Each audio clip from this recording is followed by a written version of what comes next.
While everyone wants to climb in Valorant, many people are going at it the entire wrong way. Where everyone is trying to constantly outscale and outplay your opponent, and these things can be great, why are we even playing fair in the first place? Whether it's your abilities, your positioning, or even your communication and teamwork, there's ways to stack the deck in your favor so that you never play on a level playing field. Because while there's the presumption that high-ranked players are only in a high rank because they're cracked mechanically, high-ranked players know how to gain an advantage before the bullets even fly. They aren't looking to just out-aim their competition, they're looking for tactical advantages. So to show you how you can set up these advantages so that you never have to play fair again. Now first off, we're going to talk about abilities and how you can strategically leverage them to give you huge advantages in the middle of combat. And in order to do so, we're going to break down first Old Man Hiko. He's going to do a full team execute, and we're going to review what went right and wrong and how you can apply it to your games. Now, right from the start, Ray says she's, quote, nading dice and going. And Reyna also had the full intent to hard rush. But let me ask you this, what was the problem here? Well, while that was happening, Hiko was grabbing an orb. And this created a huge disconnect where Hiko's dart was self-described as late, and the rays swung onto point, trying to clear an area that the dart would have actually cleared itself. So you might wonder, who's wrong here? Was it Hiko? Was it the duelist? Now, keep in mind, in the chaotic and random nature of ranked, you could be on both sides of this exchange. As a duelist player, cutting noise, slowing down to match your initiator's utility, or communicating can match this execute much easier and make it perfectly timed. As an initiator, perhaps match the speed and pace of your team, as if you don't use it for a team execute, it's worth less. Even if it's used perfectly, it's better to be on the same page as them than spending that extra time grabbing that orb. As a general rule, timing often matters more than perfect execution.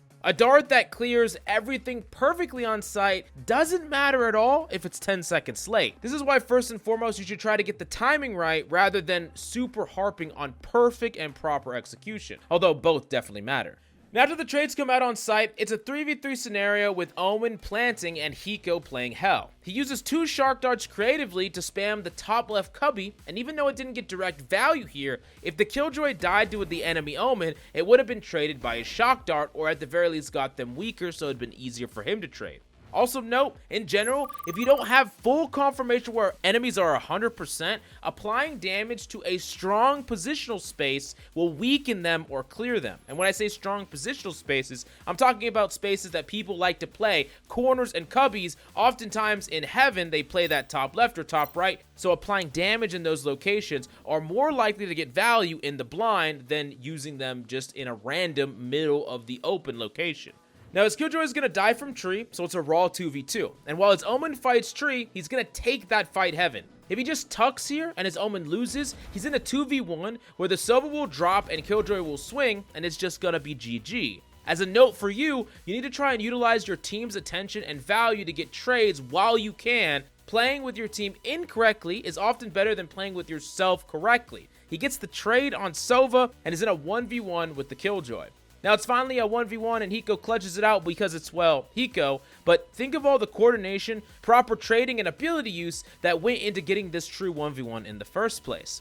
Now, if you're looking to climb, we basically simplified the process for you with our brand new wall hacks course. It's basically going to tell you every single common position players like to play on every single map, and also how they look to reposition throughout the rounds, so you can essentially track players through walls. It sounds complicated, but we make it all simple to remember with a couple of easy tricks that our coaches have put together through their years of experience. Any one of you could be a Gamesense god. All you need is the right tools, which are available for you at SkillCapped. And if you don't believe us, we got a rank improvement guarantee, so if you don't climb, you don't pay. Check it out right now down below. The next up, we're going to break down positioning, and for that, we're going to look at Cryocells. Now, we're going to play this clip, and the entire time, I want you to think if Cryocells played this right or wrong. 3 mid, both duelists in sky. I'm about to get active, keep it 100. They're leaving, they're going inside. Seriously. I'm flanking them. Now that you watched the clip, if you were in this exact situation, would you make the same play as Cryocells? When Cryo initially moves up, he learns that all 5 are rotating. And this is really great info, and he only would have known this if he pushed up close enough to hear sewers in the first place, so that was a positional advantage, giving him some extra info. Now, in this next moment though, Cryo is going to commit to a duel on Cypher, who he actually kills in 3 shots, but he fails to get out and dies. Was this the right position to play? Why or why not? Well, let's break down some of the things that could have went right and wrong playing in this position and how he maybe could have played it a bit better. Number 1, if he gets double swung here, this play becomes much harder. Because he killed the Cypher in 3 shots, unless he one-shots somebody, if he gets double swung, there's almost no chance he's going to be able to take out even a single person before he gets killed, so that's worst case scenario. Well, because he can't control how many people swing him, does that mean he should just leave? Well, leaving can make this a really hard round to win. He's on an eco buy, so he doesn't have great weapons, and if he simply completely leaves when they're already down a man, it's going to be very hard for them to level this playing field and deny the enemy at all, so perhaps that's not the best thing to do either. Now, the golden idea is to try to stay, get a kill, and dash and leave, but the problem was most off the execution. Perhaps if he would have used a cloudburst on the ground right after he killed the Cypher, he would have had just enough time to dash away out of the line of sight of the rest of the people swinging him. Still doesn't protect him from a double swing, but because he gambled on them not double swinging him, and they didn't do that, then he should try his best to set himself up to get out alive. The alternative play was to try to fight the next person that swung him, although after you get that first kill, trying to kill a next person when they know you're there 100% is going to be much harder. Now, it's also entirely possible that he should have just played the corners instead, a much more fundamental position that allows him to play at the top of ramp, take a shot, and then dip away, and then eventually take another challenge either at the top of ramp or as they push onto site with his dash, maybe giving him 2 attempts at getting a kill instead of just 1. The only downside to doing those things is he wouldn't have had full information as the enemy were rushing through sewers, and he only found out when it was probably too late for him to reposition in time to take the duel, de-peek, take another duel, and then dash away. Now, I know I'm asking you a ton of questions, and I'm not giving you a lot of answers, but it's important to understand that there are a lot of strengths and weaknesses around positioning. There isn't one golden position that's always most optimal. Your weapon strength, your ability use, how many people you're going to fight, and who you're fighting against, there's a million different factors that go into whether a position is stronger or weaker in the given moment, and with every position, certain strengths and weaknesses are tested of you. While I definitely don't think that Cryo played this perfectly, I don't necessarily think that this is the worst position he could have taken. I already give you my opinion, but let me know down below what you think Cryocells could have done positionally and strategically in order to make this engagement a little bit better. The last up is teamwork, and FNS is in a crazy OT game, and he's one of the best shot callers and one of the best pros in the world, and he's going to break down his entire game plan, and let's hear it. Yeah, can you sky flash dash ramp? Let me see if we get the insta kill. Let Raze lurk B. Raze is gonna walk into B late. We're gonna make it seem like we're going A for sure. Omen, you're gonna smoke this if you can. Yeah. Right there? Oh no, sorry. Smoke here, the second ping, right there. Yeah.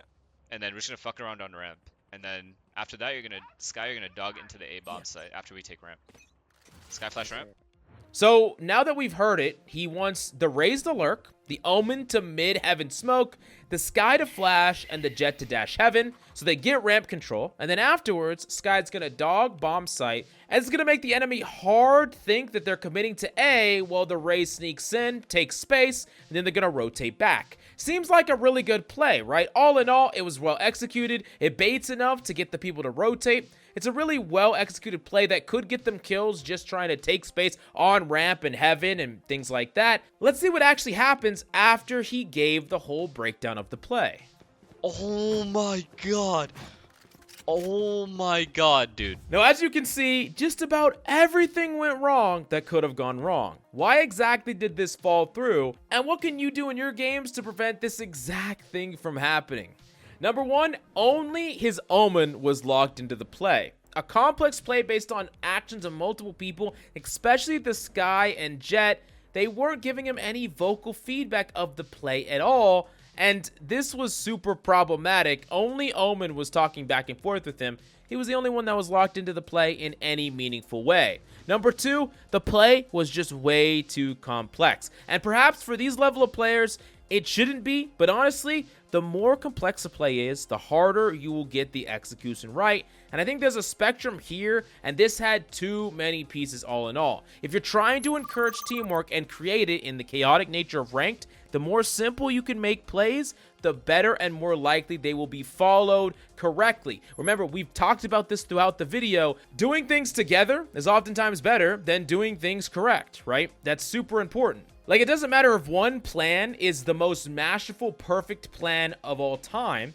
If no one follows it or no one's on the same page with that plan, the plan's gonna fail. But if another plan is super simple, maybe even a little bad, doesn't matter. If everyone's on the same page, way more likely to work. And that's not just true in games, that's like true in life. Pretty much everything it applies to. The next up, clear and concise summary. People need to not only know their part in a play, but right before the start of the round, there should be a small summary of actions. So like, he told a lot of the players, like the Sky to Flash and the Raze to Lurk, like a minute ago, and then he went over a ton of other stuff and then never reiterated the initial thing he told to people. And I'm telling you, when you are communicating and trying to set up plays and teamwork and ranked, you need to talk to people like they're old. Like they can't hear you. Like, you know how you talk to someone who really cannot hear you and you have to repeat what you're saying over and over and over again until they finally get it? You got to do that. Hey, I'm going to need you to flash. I'm going to need you to flash, okay? In 5 seconds, can you flash? Hey, can you flash right now? You know, you need to really hammer it home, okay? So a roundup would be really helpful, I think, to getting people to commit these plays. And then the last thing that went wrong is he committed to the play alone. He goes up, realizes his teammates aren't helping him at all, tries to commit to the play, a teammate dies, gets no feedback from where they are, and then dies as well. And then everything just goes horribly freaking wrong. This is like one of the biggest examples of terrible teamwork that I could possibly find. Now, this is not to say that this is FNS's fault, as this play was a very high-level play, and it would have worked if they would just have followed the play. But this is really a perfect example that is replicative of our own ranked games, where we have great ideas of plays and strategies, but I want you to not try to get too caught up in what is objectively correct. It's fine to sacrifice objective correctness for simpleness and feasibility. If you do that, then teamwork will fall into place a lot more often in your games. The more simple you can make things, the easier it is going to be for you to execute. Now, of course, this could be on a spectrum depending on the teammates that you're in, but start things simple and easy and then work your way up. Don't start off with a freaking Madden play and no one understand what you're doing. Everything's going to fall apart. But anyways, if you have any questions about teamwork, positioning,